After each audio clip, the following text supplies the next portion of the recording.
আগের বার 85,000 দিয়েছিলাম, এবারে 90 করি। পাড়া কি চায়? 90, 95, 1, ওকে 1,10,000।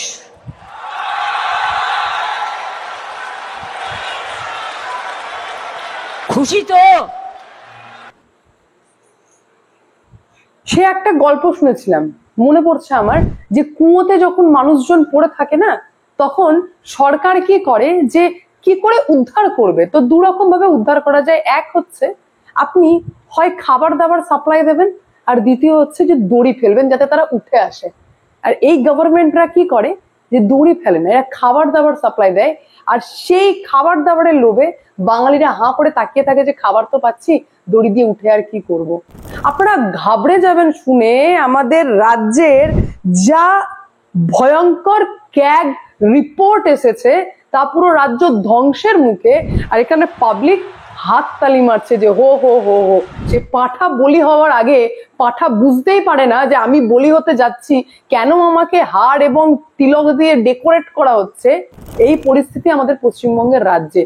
দেশের দুই রত্ন, এক হচ্ছেন মমতা ব্যানার্জি আর দ্বিতীয় হচ্ছেন কেজরিওয়াল, যা মোটামুটি যে রাজ্যে রয়েছেন সেই রাজ্যকে ধ্বংসের মুখে ঠেলে দিয়েছেন। যেখানে কেজরিওয়াল দায়িত্ব নিয়ে পাঞ্জাবকে উড়তা পাঞ্জাব বানিয়ে পাঞ্জাবের যা জিডিপি রয়েছে তার 40% ঋণ।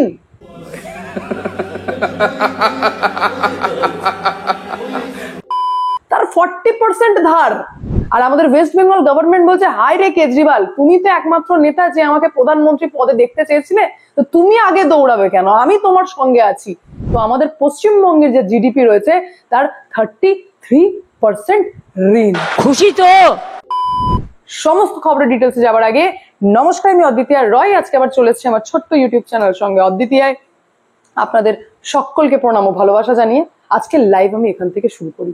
আসলে একটা হিসাব নিকাশ করতে হয় না, তো বসে পড়ে না, মানে কি টাকা নিবি বল, মানে আমি তোরই আমার বাড়ি থেকে জমি জায়গা বিক্রি করে দিচ্ছি, দেবে তো সে রাজ্য। আর রাজ্যের রাজস্ব যদি খোকলা হয়ে যায়, তো ধার নেব এবং ধার নিয়ে আমি টাকা দেবো।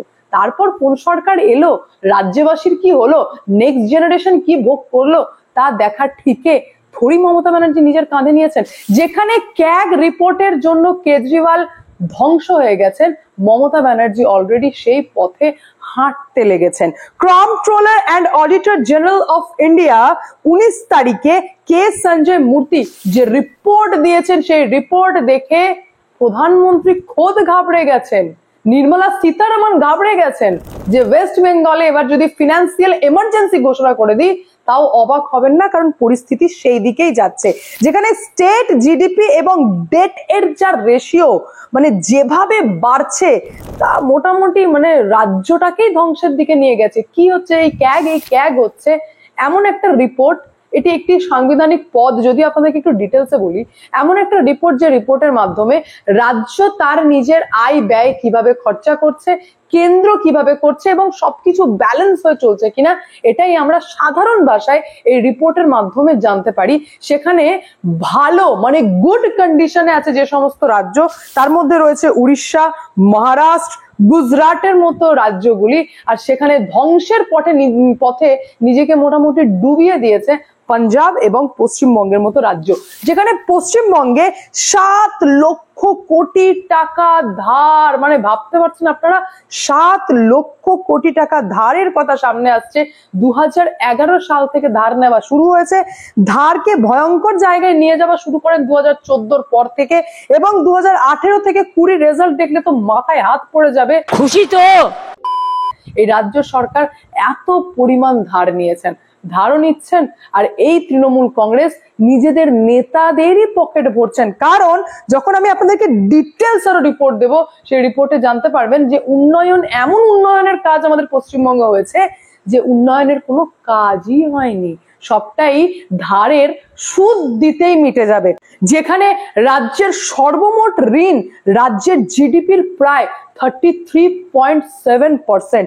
ফিস্ক্যাল ডেফিসিট, যেটাকে আর্থিক ঘাটতি বলা হচ্ছে, জানা যাচ্ছে যে রাজ্যের আর্থিক ঘাটতি হয়েছে প্রায় 4% জিডিপি। অর্থাৎ রাজ্যের রাজস্বের চেয়ে রাজ্যে রাজস্বের চেয়ে অনেক বেশি খরচ করে ফেলেছে, যা মূলত ঋণ নিয়ে মেটানো হচ্ছে। রাজকোষে যা রয়েছে তার থেকে বেশি খরচা হয়ে গেছে, যেটাকে শোধ করতে হচ্ছে কি নিয়ে? ঋণ নিয়ে রাজ্য সরকারকে শোধ করতে হচ্ছে।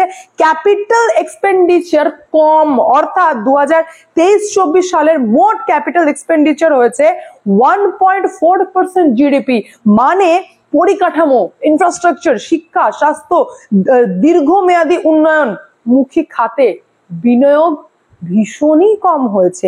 শকিং ব্যাপার সামনে এসেছে, সেটা হচ্ছে যে এত বেশি ঋণ এই রাজ্য সরকার নিয়েছে, যা ফিউচারে, ভবিষ্যতে শুধু সুদ দিতেই বেরিয়ে যাবে। আর যদি মনে করে থাকে কোনো গভর্নমেন্ট এসে যে সত্যি এই পশ্চিমবঙ্গের কিছু উপকার করবে, তাহলে সে উন্নয়নের খাতে বিশেষ কিছু ইনভেস্ট করতে পারবে না, কারণ অলরেডি ঋণ যা পড়ে গেছে আমাদের ঘাড়ে তা শোধ করতেই বেরিয়ে যাবে, যেখানে রাজস্বের ঘাটতি থাকার জন্য রাজ্যকে দৈনন্দিন খরচ চালানোর জন্য পর্যন্ত ঋণ নিতে হচ্ছে, আর যা অত্যন্ত বিপজ্জনক এবং কেন্দ্রীয় সহায়তার ওপর নির্ভরশীল করে ফেলছে। আর একটি রাজ্য যখন কেন্দ্রীয় সরকারের সহায়তার উপর ডিপেন্ডেন্ট হয়ে যায়, যখন নির্ভরশীল হয়ে যায়, তার মানে বুঝে নিতে হবে যে সেই রাজ্যের আর্থিক স্বাধীনতা শেষ, আর কিছু নেই।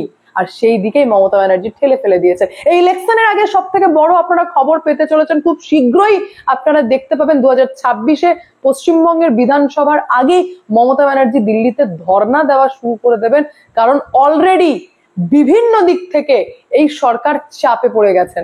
যেখানে ক্যাগ রিপোর্ট যা এসেছে তাতে খুব শীঘ্রই, যেভাবে কেজরিওয়ালের গভর্নমেন্টের টাইমে ক্যাগ রিপোর্ট অনুযায়ী প্রত্যেকটি ডিপার্টমেন্টে ইনভেস্টিগেশন স্টার্ট হয়, সেইভাবে পশ্চিমবঙ্গ সরকারেরও প্রত্যেকটি ডিপার্টমেন্টে ইনকোয়ারি স্টার্ট হতে চলেছে, যেখানে কড়া অ্যাকশনে কেন্দ্র সরকার অলরেডি বেশ কিছু নোটিশ পাঠানো স্টার্ট হয়ে গেছে, যে যদি সঠিকভাবে রিপোর্ট সরকার না দিতে পারে, কারণ একটা রাজ্যের জন্য তো গোটা দেশকে বিপদে ফেলা যাবে না, একটা রাজ্যের জন্য তো গোটা দেশ ঋণে ডুবতে পারে না। যদি রাজ্য সরকার সঠিকভাবে বিশ্লেষণ না করতে পারে এবং সঠিক তথ্য কেন্দ্র সরকারকে না দিতে পারে, তাহলে ফিনান্সিয়াল এমার্জেন্সি পর্যন্ত, অর্থাৎ আর্থিক আপাতকাল সিচুয়েশন পর্যন্ত লাগু করতে পারেন কেন্দ্র সরকার, যেখানে ওয়েস্ট বেঙ্গল গভর্নমেন্টের পরিস্থিতি দেখে অলরেডি কেন্দ্রীয় সরকার সমস্ত অ্যাকাউন্ট ব্লক করে দিয়েছেন। এমনকি এসএনএ অ্যাকাউন্ট, যেটা 2021 সালে কেন্দ্রীয় সরকার একটু কড়াকড়ি করেছিলেন, বলেছিলেন যে রাজ্য সরকারের খাতে সরাসরি টাকা না দিয়ে, উন্নয়নের টাকা না দিয়ে এসএনএ অর্থাৎ সিঙ্গল নোডাল এজেন্সি সিস্টেম লাগু করেছিলেন, যেখানে এসএনএ অ্যাকাউন্টের মাধ্যমে মনরেগা বলুন, আবাস যোজনা বলুন, এই সমস্ত টাকা যেত, যাতে ডিরেক্ট বেনিফিট সাধারণ মানুষ পায়, সেই অ্যাকাউন্ট পর্যন্ত ব্লক করে দিয়েছেন কেন্দ্রীয় সরকার, কারণ এক ফোঁটা ভরসা রাজ্য সরকারের প্রতি নেই। আর এই সরকারের করাপশন তো এখন ওপেন হয়ে গেছে। দেখুন, ইকুয়েশনটা বিরাট কিছু ব্যাপার না, আপনারা ভাববেন না যে বিরাট কিছু ম্যাথামেটিক্যাল ইকুয়েশন লাগাতে হবে, না, সরাসরি ব্যাপার। যা ক্যাগ রিপোর্ট দেখছেন, রাজ্য ধ্বংসের পথে হয়েছে, টাকা কোথায় থেকে নেবে, লুটে কারা? এই যে তৃণমূল কংগ্রেস গভর্নমেন্টে বসে রয়েছেন, এরা তো সরকারকেই লুটবে। আর সরকার কোথায় থেকে টাকা আনবে? রাজকোষে টাকা ভরবে কোথা থেকে? তো মানুষের ঘাড় থেকে, আমার আপনার ঘাড় থেকে। তো সেই ঘাড়ের একটা অলরেডি এক্সাম্পল আমি আপনাদের সামনে নিয়ে চলে এসেছি। দেখুন, property buyers in Kolkata and adjoining areas will have to pay higher stamp duty and registration fees, with government revising circle rates by 15% to 90%. Already রাজ্য সরকার জানতেন টাকা ইনকাম করবেন, তাই আমার আপনাদের ঘাড় থেকে অলরেডি টাকা উদ্ধার করার জন্য সার্কেল রেট বাড়িয়ে ফেলেছেন, যেটাকে 15% থেকে 90% নিয়ে যাওয়ার চিন্তা ভাবনা করে ফেলেছেন, যেখানে স্ট্যাম্প ডিউটি আর রেজিস্ট্রেশন ফিজ বাড়তে চলেছে। ভাই, সিম্পল ইকুয়েশন, আমার আপনাদের টাকা কিভাবে ঘাড় থেকে টেনে বের করতে হয় সেটাই সরকার খুব ভালো করেই জানে।